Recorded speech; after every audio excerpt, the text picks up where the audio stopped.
나는 그날 12시간 동안 버스에 앉아 창밖으로 스치는 고속도로를 보며 가슴이 터질 듯한 기대를 안고 있었다. 서울에서 부산까지, 아니 더 멀리, 아버지의 고향 근처 작은 도시까지.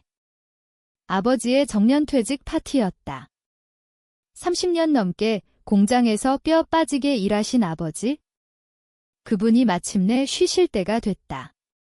나는 대학을 졸업하고 서울에서 알바로 겨우 버티며 모은 돈 300달러를 모두 털어 맞춤 시계를 샀다. 아버지의 이름과 고맙습니다. 아버지라는 문구를 새긴 평생 간직할 선물. 버스가 도착한 역은 비가 추적추적 내리고 있었다. 가족들이 모인 식당으로 택시를 타고 가는데 형과 누나, 어머니가 이미 와 있었다. 아버지는 동료들과 웃으며 술을 마시고 계셨다. 나는 가방에서 그 시계를 조심스레 꺼내 들었다. 이 순간을 상상하며 몇 달을 버텼다. 파티가 무르익을 무렵 아버지가 마이크를 잡으셨다. 오늘 이렇게 모여줘서 고맙네. 특히 우리 큰아들이 멀리서 와줘서 아버지의 시선이 나에게 머물렀다. 나는 일어나 선물을 건넸다. 모두가 박수를 쳤다. 그런데 어머니가 슬쩍 시계를 받아 아버지에게 주시며 속삭였다. 이거 나중에 봐요. 그날 밤 숙소로 돌아와 나는 이상함을 느꼈다. 형이 내 방으로 왔다. 얘야, 그 시계. 누나가 아버지 주기 전에 봤는데 좀 비싸 보이던데 나는 웃으며 대답했다. 300달러 들었어. 알바로 모은 돈 전부야? 형의 표정이 굳었다. 그게. 미안한데 누나가 그거 아버지한테 주지 않고 자기 남편 줄 거래. 아버지 선물은 우리가 따로 준비한 거로 했어? 순간 세상이 무너지는 기분이었다. 배신. 가족이. 나는 믿을 수 없었다. 누나는 아버지의 퇴직금 일부를 노리고 형은 어머니 편을 들고 있었다. 그들은 내 선물을 너무 과하다며 빼앗아 누나 남편의 생일 선물로 돌릴 계획이었다. 나는 방을 나와 비 내리는 거리로 나섰다. 12시간 버스를 타고 온 게 후회됐다. 이게 가족인가? 그날부터 내 안에 무언가가 깨졌다. 복수. 아니, 공정한 대가. 그들은 내 노력을 짓밟았고 나는 그 대가를 치르게 할 것이다. 파티 다음 날 나는 서울로 돌아오는 버스 안에서 계획을 세웠다. 아버지의 퇴직금은 꽤 됐다. 어머니가 관리하시는데 형과 누나는 이미 나눠 가질 생각을 하고 있었다. 나는 막내로 늘 소외됐지만 이번엔 달랐다. 나는 아버지와 가장 가까웠다. 그 사실을 이용할 때였다. 집에 도착한 후 나는 아버지에게 전화했다. 아버지, 시계는 마음에 드셨어요. 아버지는 멋쩍게 웃으시며 하더라. 그건 가족들이 알아서 할 테니 신경 쓰지 마. 그 말 속에 숨겨진 무언가가 느껴졌다. 가족 회의에서 내 선물을 빼앗기로 결정한 모양이었다. 나는 조용히 움직였다. 먼저 누나의 남편이 운영하는 작은 가게를 조사했다. 세금 문제, 불법 대출. 증거를 모으기 시작했다. 형은 회사에서 승진을 노리고 있었는데 그의 과거 실수를 떠올렸다. 대학 때 저지른 표절 사건, 아직 기록이 남아있을 터였다. 이 모든 게 시작이었다. 그들은 내 300달러를 날려버렸지만 나는 그들의 모든 것을 날려버릴 계획이었다. 천천히, 치밀하게. 시간이 흘러 한 달이 지났다. 나는 서울의 낡은 원룸에서 밤낮 없이 컴퓨터 앞에 앉아 있었다. 화면에는 누나 남편의 사업 자료가 펼쳐져 있었다. 그는 작은 무역회사로 중국에서 물건을 수입해 팔았다. 하지만 세관 신고를 누락한 흔적이 있었다. 나는 익명으로 세무서에 제보할 자료를 모았다. 어머니가 전화했다. 왜 요즘 연락이 뜸하니? 아버지 퇴직금으로 집 사려고 하는데 너도 의견 좀 내봐. 나는 차분히 대답했다. 엄마, 나중에 직접 가서 말씀드릴게요. 사실 나는 이미 아버지를 만나 뵙고 있었다. 주말마다 몰래 내려가 아버지와 둘이 산책하며 이야기를 나눴다. 아버지, 가족들이 퇴직금을 어떻게 쓰실 계획이에요? 아버지는 한숨을 쉬셨다. 내 엄마가 주도하네. 형이랑 누나가 집 사고 투자한다고. 나는 아버지의 불만을 느꼈다. 아버지는 평생 가족을 위해 희생하셨는데 이제 은퇴하니 가족들이 돈만 노리는 게 보였다. 나는 조심스레 말했다. 아버지, 제 선물. 시계요. 누나가 가져갔죠. 아버지는 놀라신 표정으로 어떻게 알았니? 하셨다. 그 순간 아버지의 눈에 죄책감이 스쳤다. 나는 그 틈을 파고들었다. 아버지, 저는 아버지만 생각했어요. 그런데 가족들이 아버지는 고개를 숙이셨다. 그날부터 아버지는 나에게 퇴직금 통장 비밀번호를 알려주셨다. 내가 관리해라. 믿을 건 너밖에 없다. 이게 첫 승리였다. 나는 통장을 확인했다. 수억 원의 어머니와 형, 누나는 모르는 사이에 나는 아버지의 신임을 얻었다. 누나는 내게 전화했다. 얘야, 너 요즘 뭐 해? 파티 때 그 시계, 내 남편이 너무 좋아하더라.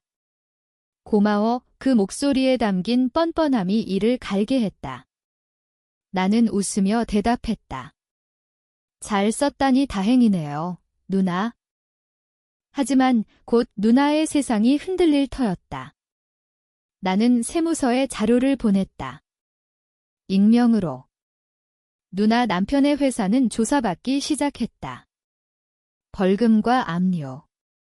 누나는 패닉에 빠졌다. 어머니에게 울며 호소했다. 형은 회사에서 승진 후보였다.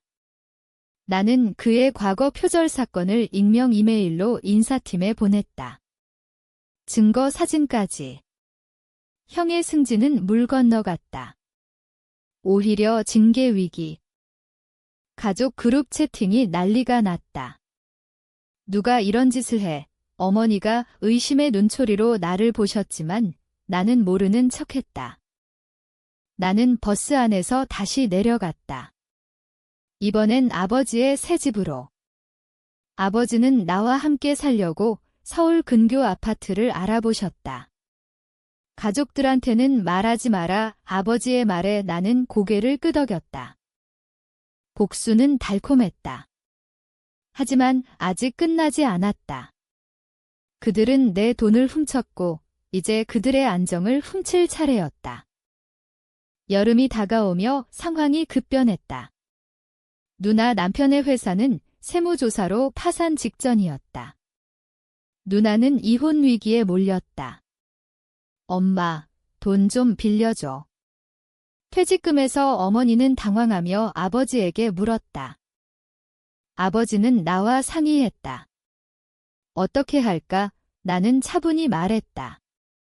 아버지 뜻대로 하세요. 하지만 가족이 아버지를 이용만 했어요. 아버지는 결심하셨다. 퇴직금을 나에게 위임하는 서류를 작성했다. 법적으로. 형은 회사에서 해고됐다. 표절 사건이 터지며 그는 어머니 집으로 돌아왔다.